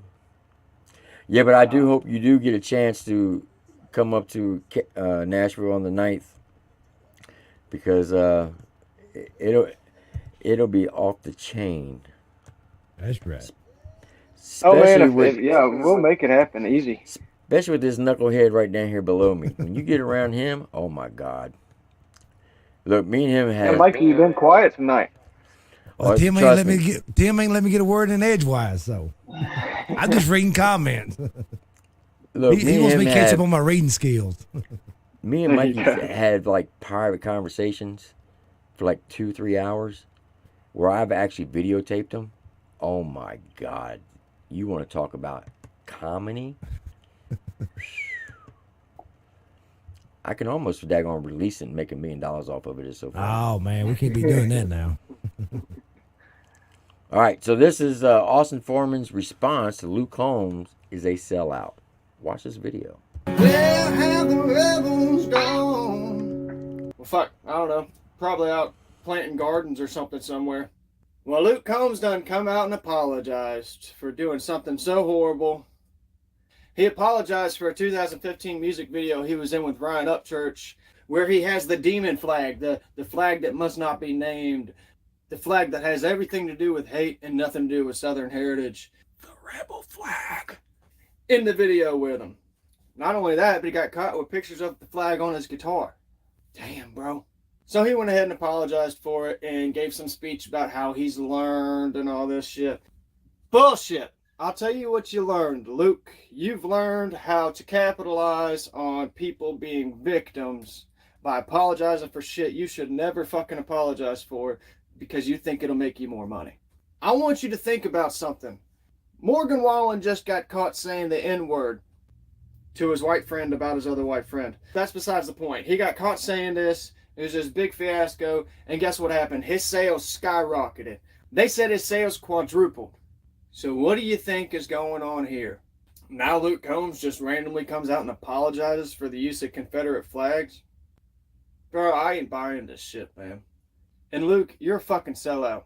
Ryan Upchurch has been saying this about you all along, and I really didn't want to believe it, to be honest. I didn't, but now I fucking do. Not only is he going to apologize for using the rebel flag, he's going to tell all his fans that use the rebel flag that they're wrong for using it, and he's going to tell them how to show their Southern pride in different ways. Here's one way, by planting a garden. Well, I, for one, am glad he told me that because I don't plant gardens, and so I need to start doing that because that way I can show that I'm Southern. Excuse me 1 second. Hey, babe. Yeah, when you're on the way home, could you stop and pick up some, like, tomato seeds and stuff like that? No, I really need them. Babe, I need them. Babe, Luke Combs said I ain't Southern unless I'm planting a garden. The internet has turned people that I once thought were badasses into a bunch of pussies.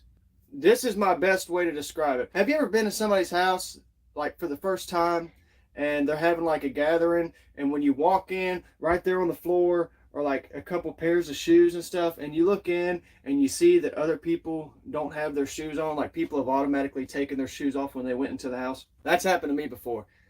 Now, I don't like going to somebody's house for the first time and taking my shoes off. It feels weird. I feel exposed. I feel uncomfortable. And what's crazy is other people that walk in before you will take their shoes off just because they see shoes there. Like, they'll do it just to conform, just so they don't have to get any shit from people. You know what I mean? The internet's kind of like that. It's like a big house, and all these creators, whether they're musicians, comedians, a podcast host, whatever the fuck they are, they could come in and the internet lets them in their house. But you see, everybody takes their shoes off so that they don't dirty up the carpet.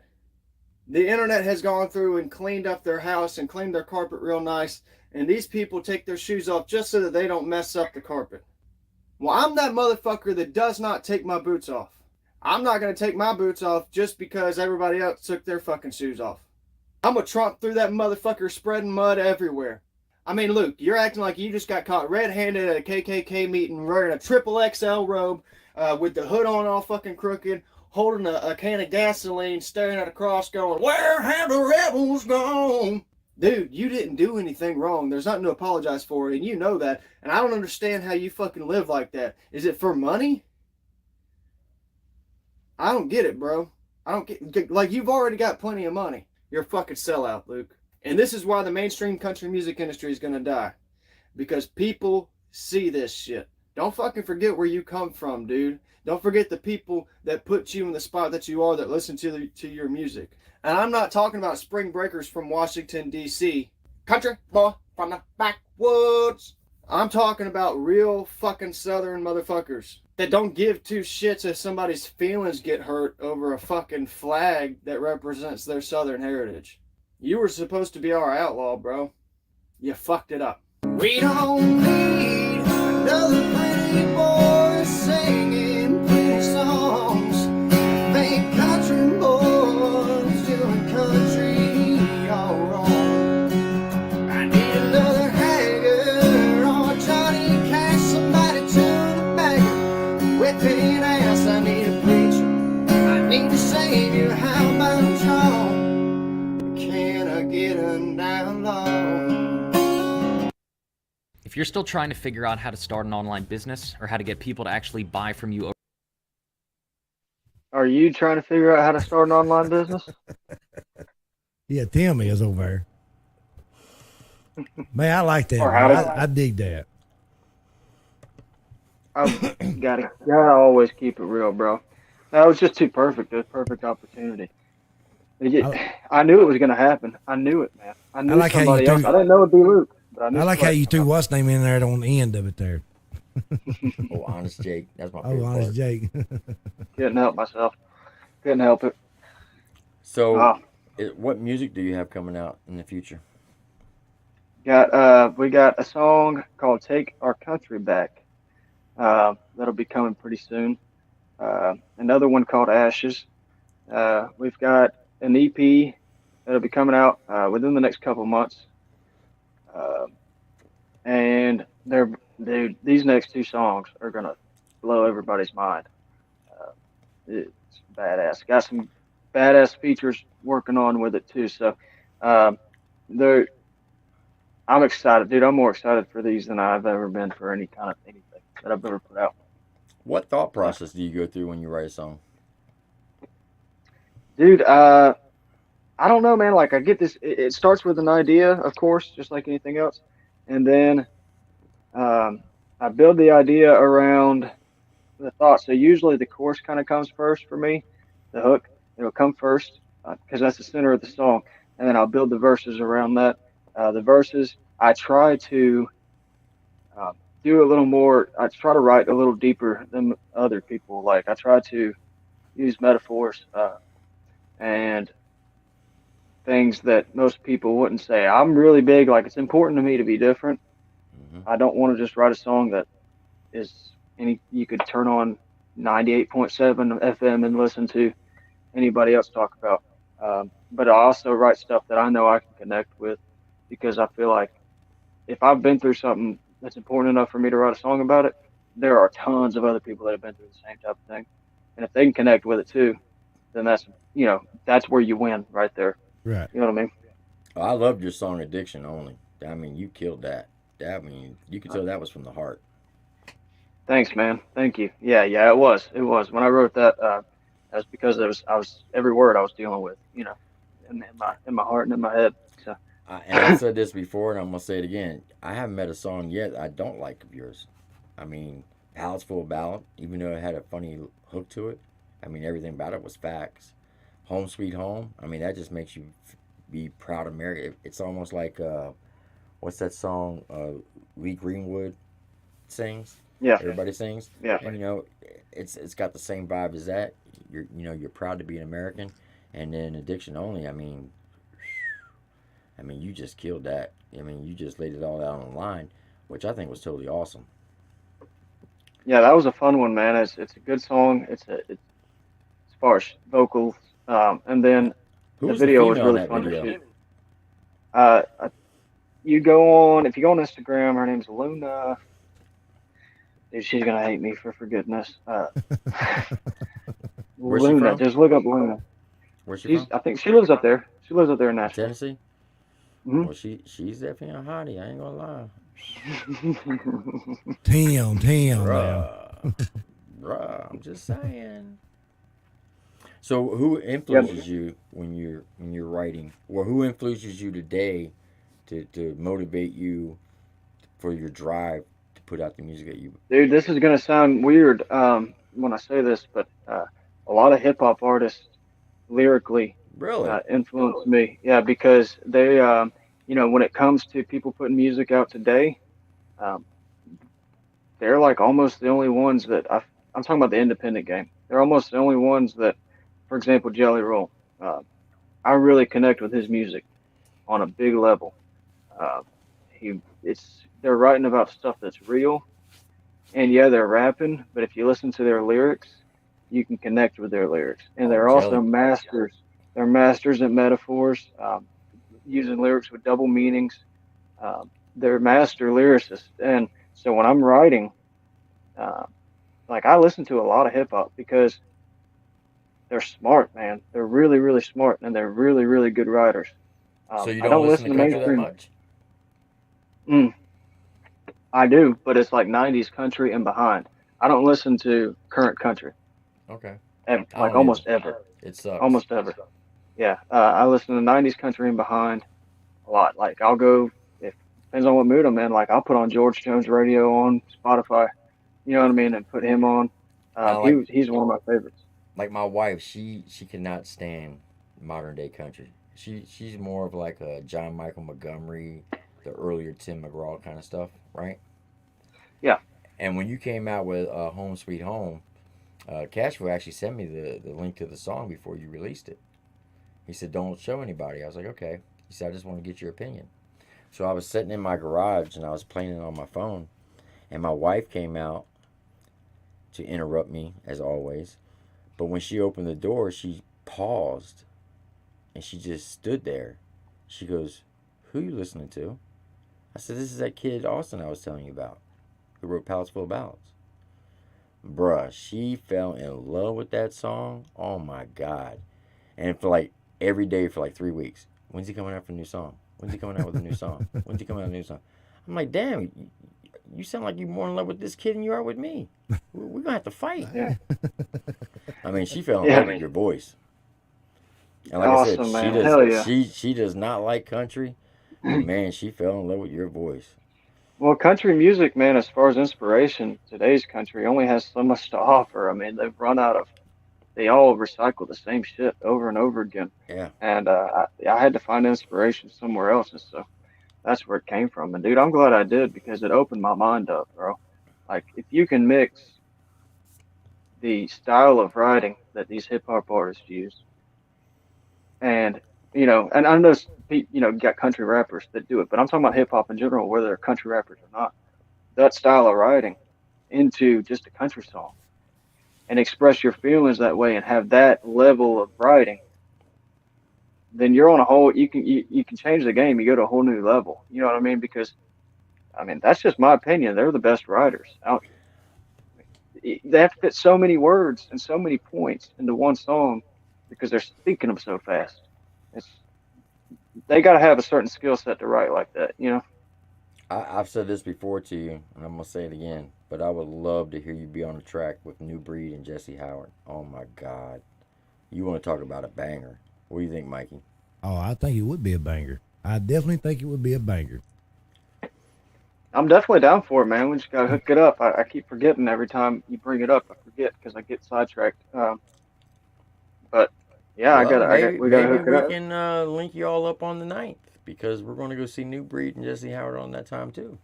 I'm just saying. That'd be great, man. I love, and that's cool to me too. Is I like getting to know people before doing business too. Uh, Now so Jesse Howard, he's 6'9" though, that's okay. but he's a teddy That's bear. all I'll right. take. I'll take him. Trust me, I'll take him. I'm just playing, Jesse. I know you I'm watching. gonna tell him you said that. Oh, he's gonna beat my ass when he sees me. I already know he is. Him and do that hands like this. I told him. I said, man, the women organization told me to thank you personally for going into music. He's like, why? I said because if you became a gynecologist, you'd have been brought up on charges because you gave everybody a hysterectomy every time you gave them an exam with those big ass hands. Yeah, boy, you got some dang thing like Yeah. that. Huge, huge. So I know you're getting ready. You have to go, but would you be willing to take some personal questions from some of the subs if we invite them on the Sure, show? let's go ahead and do that. Yeah, let's do that. All right. Well, I set this up, Mikey. You can ask any questions you got. Oh man. So how long you been back in? When Seems like I you? get to talk now. Yeah, hell yeah, I get to talk now. Shit, yeah, man, I feel good. Hell, I was getting sleepy over here. But now, how long you been back in Florida, man? I know you come Oh, over to Tennessee every now and then, but yeah, I've been. I don't know, it's about a couple weeks now. I've been back here. It's been a couple weeks since I've been up to Tennessee. I know you hit me I'll be up back. I know you hit me up a few weeks ago. You was gonna be in Nashville, come out, eat with y'all or something. Man, it was just a busy time. And it was just like the last moment when you said It's something. I'm okay. like, damn. It ended up being so busy for me too, man. We didn't leave the studio. I mean, Right. And I was like, we damn, I didn't like even. to meet up with him in Nashville and stuff. But it Yeah, is what we it ended is, up man. ordering pizza. So it's okay. Hey, ain't nothing wrong with that. Ain't nothing wrong with that. All right. So if you want to ask Austin Foreman a question, click on that link. Here's the rules. Don't come up here camping out. Ask your question and get off so we can get other people on. So click on that link. We'll bring in y'all one at a time. I'll be right back. I gotta fix me a drink. But yeah, I think you and Jesse. Oh my God! If you two did like a country duo together and then do you, Jesse, and New Breed. Oh, bruh, that thing would be. It would blow YouTube up. And they're Yeah. killing it with that song "Welcome to My House." I think they're still charting #1 on iTunes, like for like the fourth Well, you week in a know, you row. said Jesse. You know who we're about to work with. Working on a song with is Jesse Keith Whitley. Really? Uh, hmm Uh, so we're about to do a song with him, uh, and I'm excited about that. That's Just awesome. cause, yeah. But that you saying Jesse reminded me of that. But yeah, yeah, dude, I'm so down, bro. I've listened to some of their stuff after you brought it up. Um, Cause he can sing. God, I he can peeped them. sing. Yeah. Oh yeah. And New Breed, his type of rap. Oh my God. You know, I look at New Breed and Jesse Howard kind of like what Upchurch and Luke Combs could have been if they just stuck if they would have did more music together. Yeah. They that's what the vibe they have. I mean they're like two peas in a pod. They are killing it, Yeah. and they are 100% independent because they edit and produce and direct their own music, their own mixing and mastering. They do it all. But the bad part is every song they do is you're not going to find one less than 4.5 minutes. It's going to be 4 to 8 minutes every time. That's Like welcome, okay. That's all right. like Welcome to My House. It's more like a movie than a music video. 'Cause that thing is long. When I Hey, when you reacted got a to it, lot to say. oh yeah, when I reacted to it, it was like a 22-minute reaction. I was like, good lord, they're gonna kill me for this one. All right, so if y'all want to come up and ask Austin any questions, click on the link. Like I said, make it short and sweet. Don't camp out, and he'll be more than happy to answer anybody's questions. Don't be shy. Come on up in here. You know who y'all are. Y'all come up here any other time. No takers. Nobody wants to talk. Now y'all want to be quiet. Well, ain't that something? That's crazy. So, what does your family think? Um, well, let me Oh, they ask you love it, this. man. Wait, you were close with your grandfather, right? Yeah, I still am. Now, Johnny told me somebody that you were close to passed. Who was that? It's been a couple. I mean, my great grandfather passed. I was close to him. My stepdad that I used to have passed away in a fire. That's who it was, your Uh, stepdad. So let me ask you this: if your stepdad was still alive, what do you think he would say about your career now? And what would you want to say to him and do with him if he was here today for one day? uh, he he'd be one of my biggest supporters, no doubt. He'd be all for it. He'd be trying to help me any way he could. But if he were still here, I'd tell him I'd tell them that I'm sorry I didn't spend more time with him. I should have. Uh, and we were going through some things, there towards the end of his life, and I didn't spend as much time with him as I should have. But you never expect something like that, and so Right. that's what I do, and I just go fishing with him, or whatever he used to ask me to do that I was always too busy to do. So, That's awesome. What up, Scott? What's going on, brother? What's up, Mikey D? What's going What's on, going Austin? on? what's up, Bubba? Hey, man, I love your music, brother. Keep it up. I think you're the next goat, man. Seriously, Dude, thank keep you, up, man. Thank you. keep up. I Um, agree. or I'm guessing you're a firm believer in the Lord, right? Yeah. Hmm. Do you would you mind giving a brief testimony on how you know, Sure. Yeah, if because you it's don't mind? yeah, I don't mind at all. It's very it's not an interesting story, but it always is interesting, I guess, depending if somebody's never heard it. My grandfather is a pastor, or he was. He's retired now. So I grew up in a very Christian home. I mean, super Christian. So Amen. that was I was just one of the lucky ones, man. I really was, just to be introduced easily into like it's all I knew growing up, and so he was, God was always a big part of my life.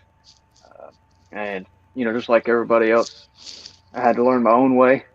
You know what I mean? But Yeah. it's definitely something that I go, uh, I have not anymore, but I have gone like this with. Because when you grow up in it, it's not necessarily mean that you're always Mm-hmm. going to stay on the same track. So, Yeah. uh, but yeah, man, it's pretty simple. I was just in church my whole life. It took me a while to realize what it really meant to accept the Lord, and once I did, dude, I remember I was in the shower. Yeah, so it, it was, I never there's one, you don't remember a lot of showers. That's the one I won't forget. So, Nice, man. I appreciate that was that, an brother. interesting Thank you. question, though. Thank you for that question. That was a good one. Amen. Again, God bless you and keep up the amazing work, dude. I appreciate Thank it, you, Bob. Scott. All righty, Thank you. guys. Take it Appreciate it, easy. Yep. Scott. Bye bye. All right, so next one we got is Amy Lynn. Please, Amy, please make this short. Tim, leave me alone. No, okay. So I just want to say, like, I don't know as much about like history as I probably should. However, every day, like not too far from my house, I drive by this place and a house, and he has a pallet, you know, that is he's got each slat painted, red and white, but then there's like the blue in the corner, but there's like 3 stars, then 2 stars, and three, then two for like the stars. And every time I drive by it, it reminds me of your song, Pallets Full of Ballots. So I have to somehow believe that it's somehow related to your song. I don't know. Anyway, but It probably is. it gives Probably me is. faith in my messed up state of Minnesota. But I just think it's tight that it's painted on a pallet. So it's like someone's secretive way of saying, shout out to you. Anyway, I'll take a picture of it sometime, maybe when I drive by next time, and post it. Now we have we seen like you see a lot in Gatlinburg. You see people take pallets and paint them red, white, and blue, and put stars in the corner like a flag and stuff. Pretty neat. That's what you're talking about, Amy. Right. The only thing that I just don't understand is because there's 2 stars, then like three, then two, then three, so a total of 10. And I know someone said in another chat that it has something to do with like the 3%ers. I don't know my American history all that well, so I might need some education on that. But yeah. Okay. Yeah, I have no idea. All right, So I'm thank right you, there Amy. with you. But anyway, yeah, love your music. You're great. Thank you so much. Appreciate it, Amy. All right, so IGB Tool Ceramics said, "Are you the only child?" No, I've got 2 sisters, 3 stepsisters. Okay, and he also wants to know how much money is comfortable to you, and what do you expect to do with it when it's enough? I've already got enough. I'm not a uh, financially motivated person. So I grew up poor, man. So it's like it's I've got enough as long as I can take care of my family. And once I get more, I don't even know. I don't think about things like what I'm going to do with money. I want to help my mom retire, um, and just keep taking care I of my think family, man. I think you're like me. If you grew up poor, never did have nothing to use as a kid, if you just got a little bit of money, you think that's a lot anyways. Now, if somebody's rich and goes backwards, becomes poor, I don't think they can be able to handle it. Yeah, no, yeah, yeah. It's a blessing to grow up with less, man. Oh, you ain't I kidding. think. Now, look, for if you don't follow this guy for any other reason, you should follow him for that statement right there when he said he wanted to help his mama retire. That right there alone should put him at the top of your list. So y'all need to go follow him. One last question from IGP. He said, IGP Tools Ceramic says, why Pepsi and not Coca-Cola? It's just I ran out of the Coca-Cola. I keep options. I ran out of Coke. Um, yeah. But guys, hate to do it. I'm gonna have to Hey, hop. Oh, we got one more. Okay, hold on. There we go. Who we got? Can We you see me, got, Tim? yeah, They did we got my Mike name right. Dugan. Yes, sir. Thank you for having me on. Just wanted to ask Austin a quick question. Could we ever see a version of Can I Get an Outlaw with you and Upchurch? And the other question I had for you was, it comes to writing, what is the hardest thing about writing songs? And then I'm just going to jump out of here. Cool. The first one, a lot of people have been saying that lately. It's possible. Here's the thing. Luke Combs before that had his own full version of "Can I Get an Outlaw," where he had a verse. I'm pretty sure he's the writer on that. So that specific song, probably not. One day, I'm sure we have it. This is not a promise because me and him have not talked about it, and it'll be a long time probably before we do. But I'm sure that we'll connect and work together. And I would love to do something like that with him, maybe even at a live show or something. So, yeah, I'm definitely down for it. We have a lot of mutual friends, and I once him and I build a relationship, I'm sure that'll naturally come around. But as far as writing songs, the hardest part is when you don't write the whole song when you first start it. Because for me, if I finish like half a song and then I try to go back and finish it the next day, I'm not in that moment anymore. I'm not feeling what I was feeling. That song gets put on a shelf and it almost never gets finished. Right. So that'd be the hardest part. Wow. All right. Thank you Pretty very cool. much. Well, look, Austin, I appreciate you coming on here, man. You know I got nothing but love and respect for you. I think you're totally awesome, dope as hell. I hope to see you on the 9th of March. Keep doing what you're doing, man. Keep grinding. Keep your head up. Forget what all the haters say, because, like I said, you are the man. Now, if you don't mind, could you just possibly take this one last question from this one person, because this is a special person to Sure. the channel. Sure. Go ahead, Miss Caterpillar. Okay, hello, Austin. It's not a question. Hi. I just wanted to say to you, I'm quite older than you, and I just wanted to say that I think you are wise beyond your years. I love your confidence. You are very confident, and that's a good thing, and you won't back down. I want you to stay true to yourself. And I don't know if you know who Ronnie Van Zant is. He's passed away, but he was with the band Leonard Skinner. And I know for a fact he'd be proud of you because he would never apologize for his flag. And he is an American, and so are you. So you just stay humble and stay kind and do what you're doing because you are wonderful. And that's coming Thank from you an so old much. lady. Hell yeah. Thank She you. ain't old. She's lying. Thank you. Yes, I am. Way old. Okay, I just wanted to say that. That's all. Appreciate you, You're awesome. Caterpillar. Thank you. Peace out. Well, guys, I really appreciate it, man. Hey, we appreciate Anytime we you, do man. this is awesome chatting. You We got all. anything you want to say, Mikey? Nah, I'm good, man. I think you said it all. Yeah. But I'm no, I gonna appreciate go. you. I appreciate you coming on. I appreciate everybody coming up in the live chat. That means a lot to us. Austin, I hope we see you on the 9th. If not, I understand. But hey, we still be thinking about you. We'll send you some videos or something. You most likely will, bro. Most likely will. Yeah, because I got to give you this present. Yeah. Then I'm definitely. That's the only reason I'm going. I'm gonna go take a overdue piss and lay down with my old lady. So Hey, I salute you, brother. y'all have Much a great love. y'all have a great night, man. I love you guys. Thanks. All right. All right, Appreciate it, thanks, Austin. Austin. See you, buddy. Man, that was awesome. And I Hell apologize, yeah. Mikey, for not letting you talk. But Oh, it's all right, man. I was Hell, in my groove. That's I had all a lot right. of- I A lot understand. of questions I had to get off because last time we was on here for 30 minutes. Right. That's all good, man. I apologize, man. I feel bad. 'Cause when it man. comes to 9th, you ain't gonna be able to say nothing. 'Cause I'm gonna be doing all the damn talking. Hell yeah, 'cause I'm gonna kick back. I'd be like, you say something to him, I didn't hear you. I was too busy chit chatting, you know. I'm gonna have sit back, relax, and strap my boots on, enjoy the ride. You be like, these damn knuckleheads won't shut up for 5 minutes. But I just wanted to say, I forgot to say it in the beginning of the show, and I hope I don't get in trouble. But tonight's show was sponsored by none other than BF Design Solutions.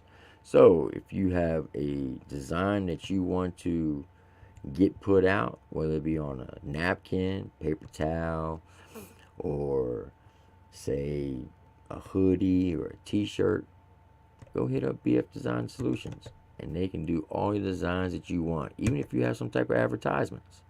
So hit up BF Design Solutions. You can find their contact information in the link, as well as Mikey D's information is in the link as well. Go subscribe to his YouTube channel if you would, please, because we are a team. It's just not about this channel, it's about his channel as well. And I want to thank each and every one of you all for being over here today and watching this. I want to thank Austin Forman personally, and Johnny Cashville for jumping up in the chat, and to include Knuckles and everybody else, Meg Martin Gray, South Mississippi, all y'all. I have much love and respect for you. But we are going to take a, let's see, it's 10:15. We'll come back around 10:45. That sounds good to me. We'll take a 30-minute intermission. That way people can just watch just the interview, and then we'll get on our grind soapbox. like we do on Yeah. what we do on the weekend. We might get on our damn soapbox tonight. Who knows? You know how we do. We get down and dirty. Dirty. That's right. Dirty. Hey, I But- appreciate everybody coming over, but hey, we'll be back in about 30 minutes. We're just going to get us another drink. Something to Right, eat. no, Go use yeah, the bathroom. that's right. Relax, stretch your legs. But I thank each and every one of you, and you know the deal. Be kind to yourself, love your family, love your neighbors, to include your enemies. Do unto others as you wish them to do unto you. And as always, God bless you and God bless America. I'm Triple T with this knucklehead Big D, my brother from another mother from Tennessee. And you know what he has to say. Oh yeah, I got to play it one time for Jason. Yeah. That was a damn good show. Yeah. Hell yeah. We'll see you in 30 minutes. Peace. All right, man. We'll see y'all. I'll send you the link. All right.